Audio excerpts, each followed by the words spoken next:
1.25 ரூபாய்க்கு விளக்க வாங்கி ஏத்திட்டு 1.25 கோடி ரூபாய்க்கு வீடு கேட்கறான் சாமி கிட்ட.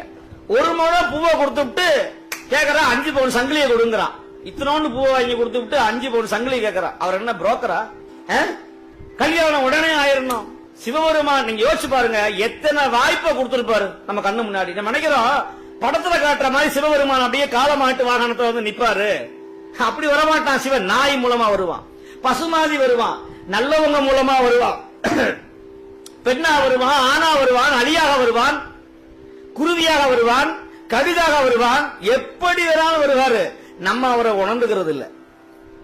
நம்ம கஷ்டப்படும் போது யாரா ஒருத்தர் அப்பா கஷ்டப்படாதப்பா அங்க போகாத அப்படின்னு சொல்லுவா. வந்தவன் யாரு? சிவன். நம்ம என்ன பண்றா, இவன் யாரையா நமக்கு சொல்றது அப்படி நேரா போய் வீணா போய் கீழே விழுந்து கை கால உடைச்சுக்குவான். யோசிச்சு பாருங்க. அப்ப சிவன் உணர்த்துறாரா இல்லையா?